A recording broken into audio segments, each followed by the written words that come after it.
TV Fortaleza. A TV da Casa do Povo há 19 anos.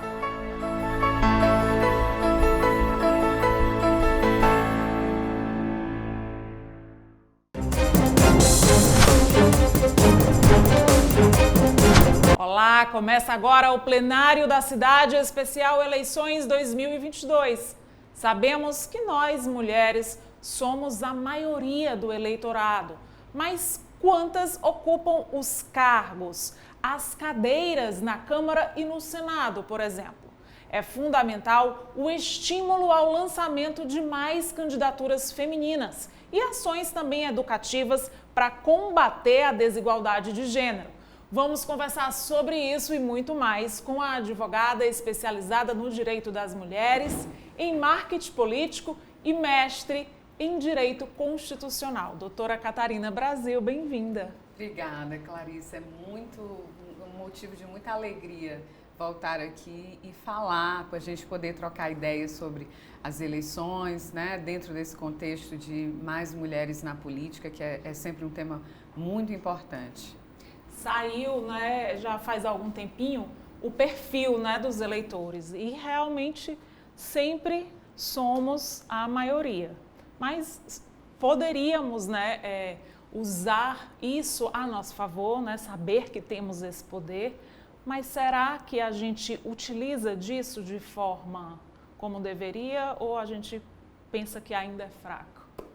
Eu acho que falta uma conscientização, como você bem apontou.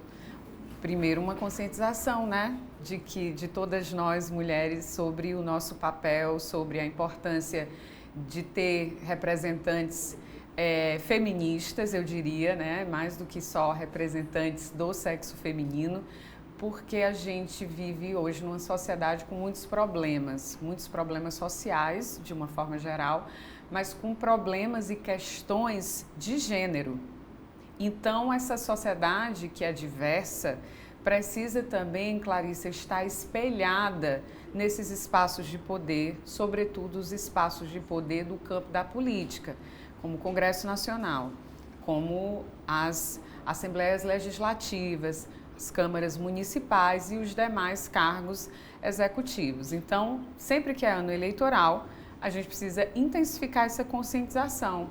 A gente precisa de espaços assim, de discussão, espaços de voz, para que mulheres especialistas possam dar a sua contribuição. Então, é sempre importante trazer essa ideia do senso comum mesmo. Nós somos maioria do eleitorado, somos maioria do número de filiadas, inclusive, por que ainda estamos na base dos partidos políticos? Todas essas questões sendo suscitadas constantemente, eu acredito que a gente vai ter um avanço. Doutora, você tem um livro, né, lançado recentemente que fala muito sobre toda essa situação, né, Mulheres na Política Brasileira, reflexões sobre gênero e democracia interpartidária. Intrapartidária. Isso, intrapartidária. E aí, eu não li ele todo ainda, mas no comecinho você faz uma reflexão também em relação à formação dos partidos, né? Que não seria somente os partidos que seria toda a problemática, não vem só daí, mas também faz parte, né? Qual é a reflexão que a gente pode fazer em relação a isso?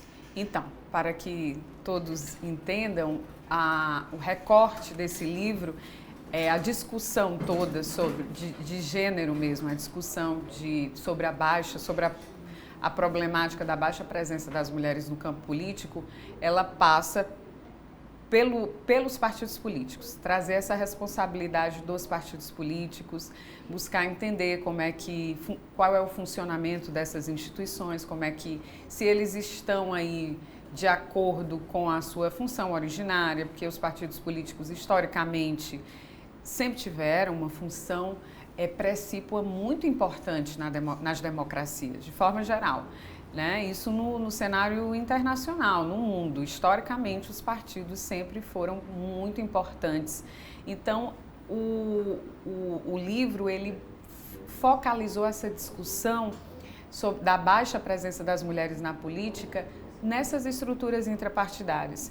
Porque se a gente ainda precisa dos partidos para se candidatar, se o artigo 17 da Constituição Federal coloca, né, dá uma centralidade, é um artigo só para falar dos partidos políticos. Então, veja, Clarissa, essas instituições, elas têm uma grande importância. À medida que elas têm uma autonomia conferida pela Constituição, elas também têm algumas responsabilidades, elas também recebem recursos públicos, então esses partidos políticos, ao meu sentir, eles também têm que respeitar o regime democrático e, sobretudo, os direitos fundamentais. Então, em cima disso, a gente foi estudar mesmo essas instituições, os seus estatutos internos, sobretudo no que se refere a formas de intensificar e de promover a participação das mulheres internamente.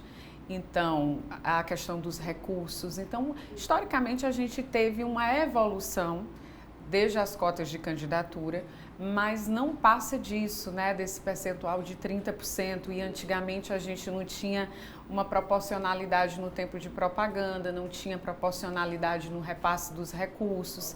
Agora que a gente está tendo... Mesmo tendo esse 30% obrigatório. Os 30% obrigatório era de candidaturas, mas a conta não fechava pelo seguinte: como é que eu vou tornar 30% de candidaturas femininas competitivas se os percentuais de tempo de propaganda e de repasses do recurso não eram de 30%? Agora, a partir de uma decisão do Supremo Tribunal Federal, é que sim, deve ser proporcional para mulheres e para as candidaturas de negros também. Você questiona, os partidos, eles são mesmo democráticos? Eu questiono se eles são democráticos, porque dentro das suas práticas internas, né? Porque justamente isso, estudos sempre apontaram, teorias, né? A literatura sobre partidos políticos sempre destacou uma coisa, de que os partidos sempre tiveram uma tendência à oligarquização, à concentração do poder. E tanto mais um partido tem uma concentração do poder em certas figuras, tanto mais ele tende a ser menos democrático e, portanto, ter um índice de democracia interna menor. Isso é muito ruim para as mulheres. Tanto mais um partido tem um índice de democracia interna melhor, mais participação política, é muito mais fácil que mulheres consigam sair da base, chegar ao topo do partido político, ter acesso a redes de contatos, conseguir mais capital político, capital simbólico, né? Muitas vezes andando ali lado a lado com certas figuras que já têm aí muitos capitais, que já são bastante conhecidas, né, da população. Se essas mulheres tiverem acesso a tudo isso, se elas conseguirem sair da base, Clarissa, obviamente que elas terão mais chances de visibilidade mesmo. Campanhas eleitorais precisam o quê? De recursos para que essas campanhas sejam mais visibilizadas e se tornem mais imponentes, mais fortes. Quando você pensa assim, na mulher longe da política, o quanto que é genuíno realmente a falta de interesse, né, das mulheres em geral, e o quanto as raízes históricas de tudo que a gente tem vivido. Eu me pergunto porque durante muito tempo eu achei que eu não gostava de política, né? Ai, política eu não quero nem saber, mas será que eu não queria nem saber mesmo, ou é porque não me colocavam, né, a par disso ou tendo direito a falar sobre isso? E aí seu livro também fala em relação a isso. Olha, Clarissa, inclusive quando eu fui defender a minha dissertação, essa questão me foi colocada, né, por um dos membros da banca. Muito interessante você trazer isso. E a saída para responder isso, ele me indagava o seguinte, ele dizia: mas os partidos alegam que não tem mulheres para preencher essa cota mínima, que as mulheres não gostam de política. Elas não querem, né? Exatamente. Pode até ter a cota, mas não vai preencher, ninguém quer. Ele me colocava essa questão e eu dizia, talvez porque se a gente cresce bailando, é muito mais fácil para a gente dizer com toda certeza, que gosta de ser bailarina, que entende aqueles movimentos. Agora, para uma pessoa que desde criança não foi realmente ali colocada para bailar, que não houve esse incentivo para que ela buscasse isso, fica muito difícil. Para quem nunca fez balé na vida, para quem nunca dançou, começar do nada, acordar um belo dia e dizer: vou bailar, nasci para bailar. Então eu acho que é um hábitos, né? E a sociologia explica isso muito bem. Foi um hábitos que foi sendo construído, né? De que a política, os espaços de poder não eram lugares para nós. Mas nisso há um interesse das sociedades capitalistas e patriarcais, machistas e excludentes, que é colocar a mulher na vida privada, reclusa às tarefas de cuidados, às tarefas do lar. Essa é uma grande questão quando a gente fala de incremento da participação, quando a gente fala de mulheres almejando o poder, ambicionando esses espaços. Porque, veja, a divisão sexual de tarefas, a divisão sexual do trabalho mina a presença das mulheres, mina essa participação. Estamos falando de dupla, tripla jornada, estamos falando de um trabalho que não é remunerado, não é socializado. Então, as mulheres que se dedicam a ele e sabem o quanto ele toma tempo das mulheres, e principalmente porque tem uma relação entre esse trabalho está relacionado ao amor. Então, se eu não fizer essas atividades, eu amo menos, eu não estou me dedicando. Tem isso em relação a nós mulheres. A gente é cobrada de que o seguinte: fazer essas atividades, se dedicar aos filhos e ao lar e à família, significa que você está cuidando, significa que você ama. Se você se dedica a uma outra atividade e deixa isso de lado, é porque você não ama. Então, a Silvia Federici, que é feminista, uma teórica feminista, ela vai em cima disso, Clarice. Ela diz: o que eles chamam de amor é trabalho não remunerado. Então a gente precisa entender que um dos grandes motivos históricos, além da nossa socialização, é hoje essa persistência desse modelo de divisão sexual de tarefas. Então, se esse modelo vem persistindo, é óbvio que nós vamos ter realmente menos mulheres querendo entrar nos partidos, querendo participar da política. Ademais disso, ainda tem uma questão, né? Muitas mulheres não entram para a política porque elas enxergam a política e os partidos como um ambiente sujo, um dirt game, né? Isso tem pesquisadores internacionais que já constatam isso nas suas pesquisas, nas quais muitas mulheres relataram, né? Muitas mulheres que foram ouvidas nessas entrevistas relataram, inclusive, isso. Se eu entrar, vou ter que me corromper. Isso. Tem também muitas dessas questões aí, desse imaginário simbólico sobre o que é a política de fato. Mas se a gente também não entra, a gente não tem como garantir que sejam práticas assim. Então, a gente fica numa engrenagem, numa encruzilhada, da qual o meu livro ele tenta trazer um pouco de luzes, né? Traz reflexões e ilumina outras reflexões a partir disso. Então, é uma tarefa democrática a qual eu me dei e que eu quero continuar nesse propósito aí de buscar um amadurecimento democrático da sociedade, das mulheres, sobretudo das mulheres, sobre o seu papel, sobre ter uma maior conscientização sobre o que a gente pode na política, né? Que a gente realmente pode, se a gente tiver mais mulheres, transformar. Eu acredito nisso, por isso que eu escrevi o livro, por isso que eu me dediquei ao tema. Eu acredito que se a gente tiver mais mulheres, a gente vai ter uma sociedade mais democrática e isso vai operar uma transformação social verdadeira na sociedade brasileira. Doutora, para a gente começar e caminhando para o fim da entrevista, se a gente for analisar rapidamente o cenário atual das eleições, se configura isso, né? Tem pouquíssimas mulheres candidatas. Ou é a impressão errada minha? Não, eu acredito que a gente ainda vai ter aí uma enorme dificuldade de ter mais mulheres.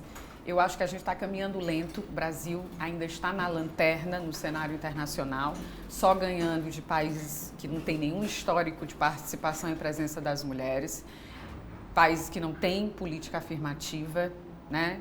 Não tem cotas de gênero. Então, o Brasil, mesmo com as cotas, desde os anos 90, a gente tem enfrentado aí inúmeras tentativas de silenciamento, de burlar essas normas. Então, eu acho que as mudanças que vão acontecer, o aumento nesses percentuais, sob o meu olhar, são mudanças bastante lentas. E aí, você que está em casa, e o que a gente pode fazer hoje para começar a transformar isso? Não basta ter só mulheres sendo eleitas, a gente precisa de uma representação mais do que descritiva, mais do que de presença. Claro que é importante uma presença política, porque se a sociedade é diversa, a gente quer mais é que essa sociedade se veja refletida nesse Congresso. Mas, para além disso, essas mulheres que estão sendo eleitas, elas precisam tomar como seu compromisso, como seu dever democrático, entendendo as opressões históricas e as dificuldades, inclusive, que passaram para poder se eleger e se manter no poder, entender que elas têm compromissos sérios com a sociedade, compromissos esses inegociáveis diante do estado de coisas que nos assola e que nos afeta, e que sim, a gente precisa de uma representação substantiva, de um compromisso com essa representação qualitativa, substantiva, para que haja a promoção de políticas públicas importantes e que irão nos atingir, que vão impactar na mudança da sociedade, na afirmação dos direitos humanos das mulheres. Perfeito. E aí é importante dizer que a doutora não é candidata, né, doutora? Porque falando sobre tudo isso e muito bem, como você sempre fala, já lhe perguntaram, que eu já vi por aí, por esse Ceará, já lhe perguntaram se você é candidata. Você sabe, Clarice, que isso é sempre uma coisa que né, que me colocam, por que você não se candidata? E é uma pergunta que sempre me fazem, inclusive a minha orientadora me fazia essa pergunta. E eu não sei, a vida tem dessas coisas, né? Abre portas que de repente a gente nem imagina. Eu não sei se uma dessas portas na minha vida vai ser o campo político.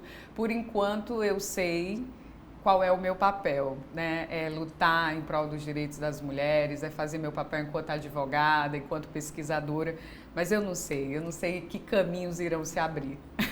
Perfeito. Obrigada pela sua participação mais uma vez aqui no Plenário da Cidade. Eu que agradeço de coração, Clarice. É sempre maravilhoso estar ao seu lado. A gente dialogar, para mim é muito, muito importante. Muito obrigada pela oportunidade, pelo espaço. Obrigada. Ficamos por aqui. Muito obrigada pela sua companhia também. Continue com a nossa programação. Até mais.